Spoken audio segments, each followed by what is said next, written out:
So of course, I was excited for this sequel because I wanted to see where it comes upon. It's definitely going to be bigger and bolder than the first movie, and the trailers really do impress me, and I was really curious to see where the characters are going to go in this movie.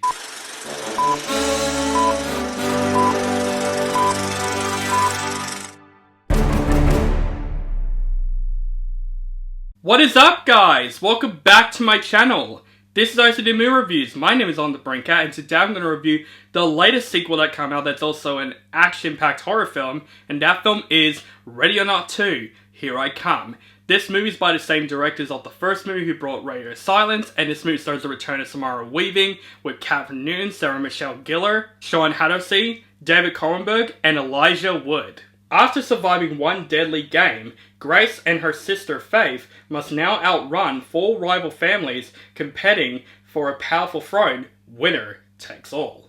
So we have the sequel to the 2019's Ready or Not, which that film was a huge surprise that came out last year. I freaking enjoyed myself with Ready or Not, and I did saw the first movie again before this film, and I think it still holds up very well. It's a very original film, it's a fun movie, it's a fucked up film, it's a brutal film, and Samara Weaving, she is fantastic in that film. So of course, I was excited for this sequel because I wanted to see where it comes upon. It's definitely going to be bigger and bolder than the first movie, and the trailers really do impress me, and I was really curious to see where the characters are going to go in this movie. And I'm not going to lie, horror movies this year have not been all that great, so I was giving Ready or Not 2 a bit of a doubt here. So I'm curious to see where this movie continues on from, and I'm going to be completely honest here. I went into this movie with very high expectations.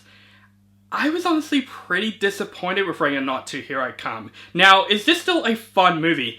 Absolutely. It definitely has its entertainment value. It definitely has some enjoyable scenes. Let's talk about the positives of this film first. First of all, Samara Weaving in this film. She is still fantastic in this film. You can really tell that she has so much fun doing these movies because holy shit, she gets aggressive in this film. She gets over the top in this film, but her performance is still there. You can tell she is more broken after the first movie. She gets more aggressive in this film, and I thought Samara Weaving still does a really terrific job in this film. And the rest of the cast, they did a good job for what they're given. I think Sarah Michelle Gellar does a good job in the film. Shawn Hatosy is really good in the film. David Cronenberg, for a little performance he's in, he is great in the film. You know, the other characters that's playing the game along, not as memorable as it was in the first Ready or Not movie, but still fun characters. And Elijah Wood as well does a pretty decent job in this film as well. But definitely the standout for Ready or Not 2 is absolutely the action scenes, because this is an action-packed movie, more action-packed than it was in the first movie. And I'm not gonna lie, the action is still a lot of fun in this film. It's definitely felt very freaking well in this film.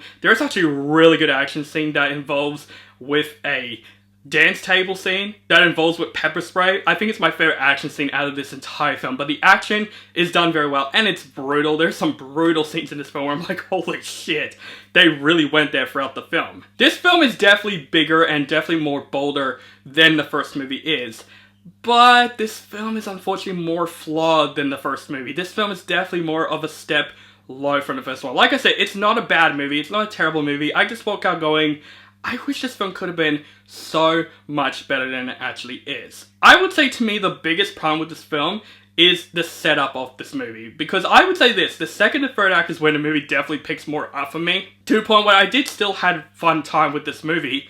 But the build of this movie, the whole first act, I was literally thinking to myself, I'm not feeling it. I am not feeling as much as I did with the first movie. This is a bright example of a movie that goes for a sequel-litis formula. It's literally the same movie, but just bigger and bolder. And you felt that in this film. You didn't feel like this film offers too much new when it comes to the first act of the film. It literally just felt like the first film all over again, but just bigger and bolder without any tension as much as the first one did. I thought the first one, even before the hide-and-seek game started, it started becoming investing because the way the tone is within the first movie.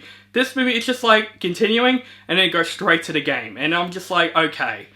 I didn't felt the build-up as much as the first movie, where I felt like, okay, I was invested throughout it. And I'm going to be completely honest here, I'm not a fan of Kathryn Newton's character in this film playing the sister in the film, and I feel like that's the biggest importance of the film, their chemistry together. But it didn't really help for me that I thought Kathryn Newton is actually really annoying in this film. Like, most of the film, she is just screaming, she's just yelling in the film, go, what the fuck, the whole entire film.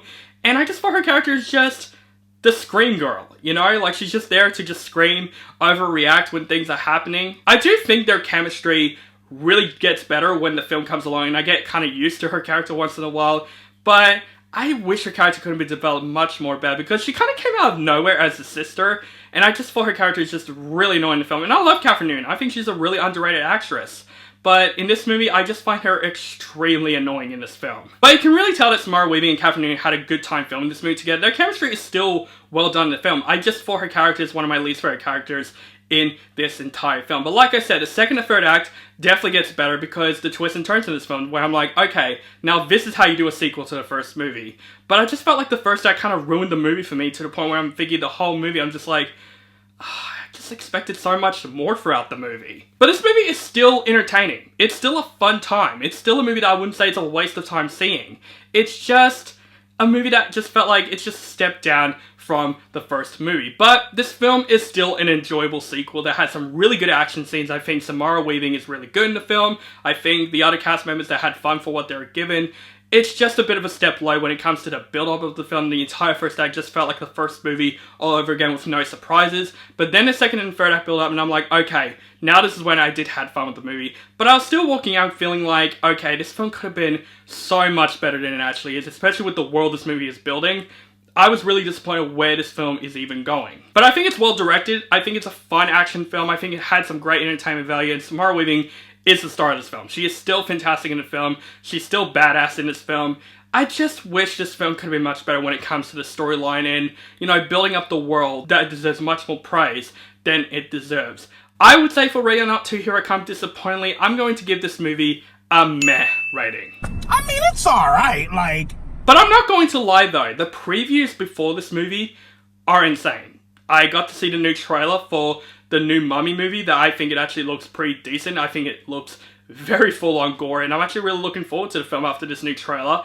And also there is a trailer that came out in the middle of nowhere. Like, it's not even online. I heard this trailer did come out when Primate came out during the screening, but this trailer came out, it's for Paramount's Passenger, which this trailer came out of nowhere. I was really like, what the heck is this movie? Like, I did not heard of this movie, and I normally watch trailers before movies.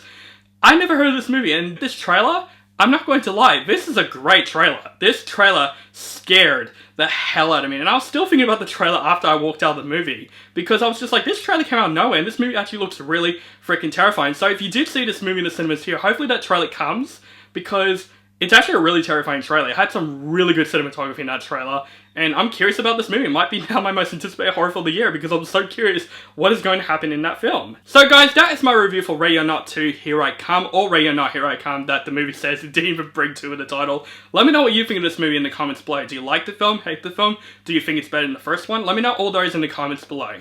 Make sure you guys follow me on social media links down below. Keep contact with me, and make sure you guys subscribe to my channel now for my latest movie reviews and other movie related content. Thank you guys so much for watching, and have a nice day.